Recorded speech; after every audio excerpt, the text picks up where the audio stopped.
Ooh, ooh, that's practically a nugget for Reedy Creek. Holy crap. Alan just said no one's going to believe me. They're not going to think this is Reedy Creek at all with a piece that size. I'm out here today on Reedy Creek, Victoria, one of the richest alluvial gold creeks in the entire world. And we're starting to see a little bit of gold in the box. This is the V riffle matting at the top of my sluice. And as you can see, there is some nice fine gold starting to accumulate in it. And after the V matting, we are running the VDR Vortex sluice setup. And even that has managed to catch a little bit of gold so far. And unlike most of the time, you're not going to see me be digging huge holes today. I'm just getting my gold from here. This is sitting on top of clay, so there's only this much gravel and then there's a bunch of gold in it, and by a bunch I mean like 5 to 10 per pan. And as you can see down here, we've got some nice hard smooth clay, and up here we've got the gravel, and we're just taking this gravel off.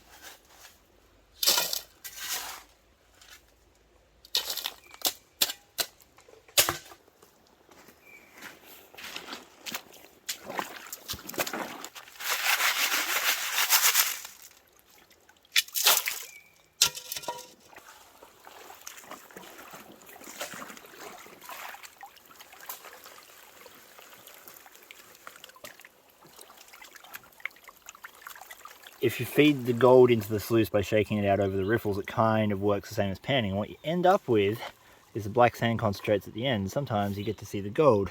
Again, very fine stuff, but there's some of it. Yeet! Oh.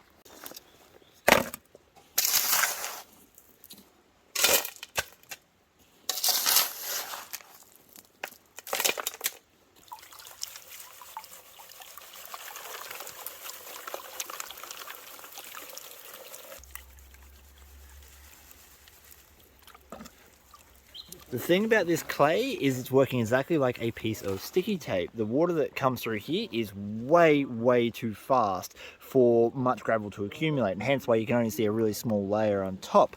But the clay itself actually has these pockets, these dips, and every time I found one of these dips, I've ended up finding more chunky gold. Well, chunky gold by Reedy Creek standards is still probably like minus 30 mesh, but the pieces get bigger. And so every time I find one of these, I get pretty excited. We're gonna scoop the rest of this one out.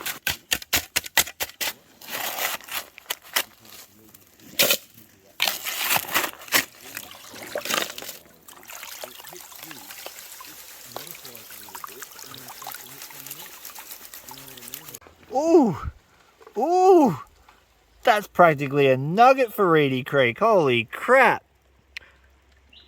I could retire. Alan just said no one's going to believe me. They're not going to think this is Reedy Creek at all with a piece that size. Gold, gold, gold, gold, gold, gold, gold. Significantly more gold, gold, gold.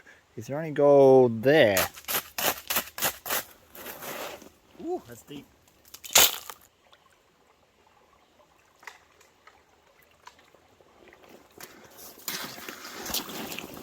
I got like 5 very small nano dots in the gravel on top, but now we're going to take a pan from the clay, and that's where our sticky tape effect should be working.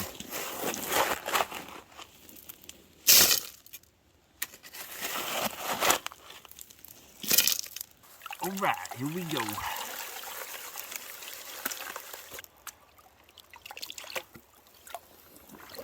I'd be pretty happy if we saw a little bit of gold in this, but you never know.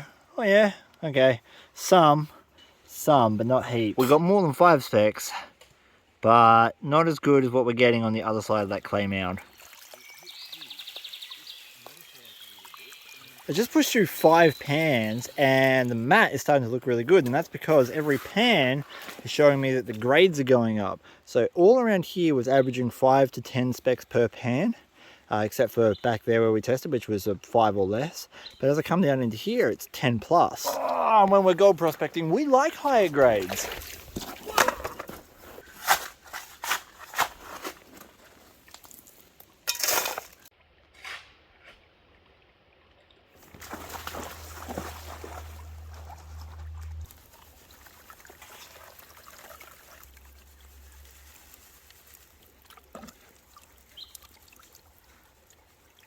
1, 2, 3, 4, 5, 6, 7, 8, 9, 10, 11, 12, 13, 14, 15, 16 pieces per pan. For what you can get on Reedy Creek, 16 pieces is still pretty low, but it's not bad considering it's the first time I've been in this spot and I just started digging.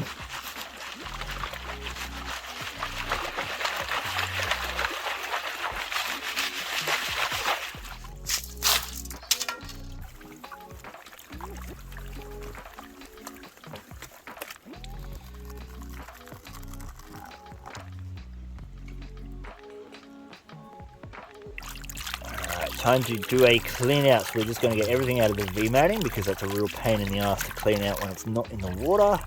Make sure there's nothing below that riffle. Perfect. Ooh, we got that out pretty clean. Having a quick look over the mats and I can see several pieces of gold both in the cells and in the drop riffles. And with a little bit of luck there'll be a lot more hiding underneath all that black sand.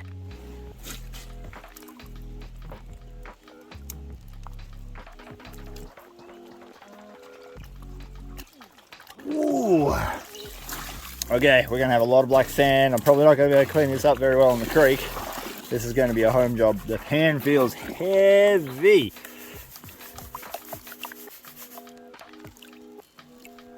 Look at the black sand. Remember, we're only skimming the top 3 or 4 inches of gravel off this clay. And that is a fair amount of black sand for not a lot of work. But gold. Now you can never pan this down very well because the gold here is extremely flat and it sort of sits in and on top of the black sand as opposed to underneath it. Very annoying, but I'll try my best. Ooh, here we go. Oh, we're starting to get some. Oh, it's just not separating. All right, that is some of it. There is so much more in all the black sand that's down here. It's just a nightmare. I'll have to go home and run this through a blue bowl. At any rate, I want to know how much I got for my little 50-pan saute with the creek. Go home, weigh it up. Spot Dog is helping me this stormy Wednesday night to get this cleanup finished. Now, I have a lot of projects on the go. All at once, so I'm going to have to pan these cons down.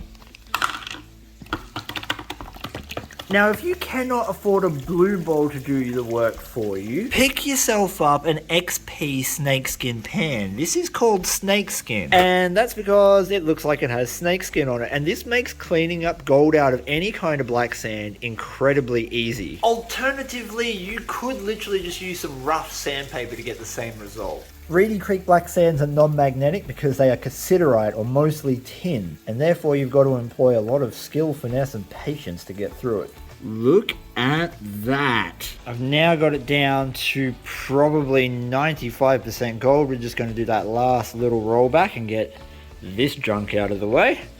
Dry it up and weigh it up. Just before we get the gold on the scales, I want to mention that I have already been back with Gadsy and Mick and a high banker, and we cleaned that entire clay pan up, and the results are going to absolutely blow you away. So if you haven't already, hit that subscribe button so you don't miss out. And this is all the gold I found out there on Reedy Creek, scraping off the clay pan next to a Clash Guitars pick for a little bit of scale. And as you might be able to see, we have some coarse, chunkier pieces as well as some super fine gold, including a little bit of amalgamation, which is mercury and gold coated together. There are some coarser pieces of gold in this piece of paper, so I'm going to hope for a ½ gram, but I'd settle for a 0.45 considering I was just using a little river sluice.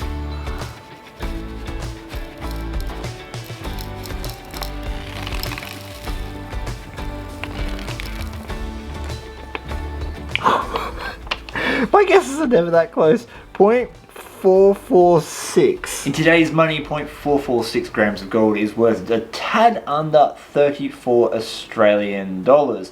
And that is pretty decent considering I was just using a little river sluice. That's all I've got for you today. Give your dog a scratch behind the ears for me. Peace, and I'm out.